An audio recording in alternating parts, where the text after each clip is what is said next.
Iran যুদ্ধ এখন ট্রাম্পের জন্য রীতিমতো মান-সম্মানের ব্যাপার হয়ে দাঁড়িয়েছে। প্রথমে তার যে আওয়াজ ছিল যে ২-১ দিনের মধ্যেই ইরান শেষ, ইরান আত্মসমর্পণ করবে, ইরানের শাসক গোষ্ঠী, এবং তিনি ভেনেজুয়েলার মতো মাদুরোর পরিবর্তে একজনকে ঠিক করে দেবেন। কিন্তু এখন দেখা যাচ্ছে দিন যত যাচ্ছে পরিস্থিতি এলোমেলো। ইরান বরং পাল্টা এখন হুমকি দিচ্ছে। আর এই পরিস্থিতিতে যুক্তরাষ্ট্র কি করবে কোনো দিশা পাচ্ছে না। তারা একবার বলছে যে একেবারে ইরান তছনছ করা হবে, আবার বলছে যে যুদ্ধ বেশি দিন স্থায়ী হবে না। এখানে খবরে প্রকাশ হচ্ছে যে আরও শক্তিশালী ক্ষেপণাস্ত্র ব্যবহারের ঘোষণা দিয়েছে ইরান। সেই সঙ্গে যুক্তরাষ্ট্রের সঙ্গে যে কোনো আলোচনায় বসার প্রস্তাব নাকচ করেছে দেশটির Islamic revolutionary guard corps IRGC।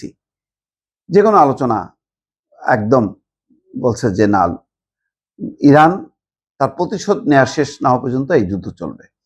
এর আগে যুক্তরাষ্ট্র দাবি নাকচ করেছে যে ইরানের ক্ষেপণাস্ত্র কর্মসূচি ধ্বংস হয়ে গেছে।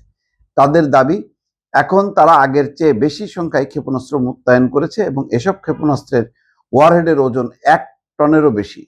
আল জাজিরা এই খবর দিচ্ছে। এদিকে যুক্তরাষ্ট্রের প্রেসিডেন্ট ডোনাল্ড ট্রাম্প হুঁশিয়ারি দিয়ে বলেছে, যদি ইরান হরমুজ প্রণালীতে তেলবাহী জাহাজ চলাচল বন্ধ করে তাহলে যুক্তরাষ্ট্র 20 গুণ বেশি কঠোর আঘাত হানবে। তবে এর কয়েক ঘন্টা আগেই তিনি বলেছিলেন চলমান যুদ্ধ খুব শিগগিরই শেষ হতে পারে। এখন হরমুজ প্রণালীতে জাহাজ চলাচলটা বাধামুক্ত করতে পারতেছে না যুক্তরাষ্ট্র, কিন্তু মুখে মুখে বলতেছে যে হরমুজ প্রণালীর কর্তৃত্ব যুক্তরাষ্ট্র তার হাতে নিয়ে নেবে। কিন্তু কার্যত হরমুজ প্রণালী বন্ধ হয়ে গেছে ইরানের হুমকির মধ্য দিয়ে।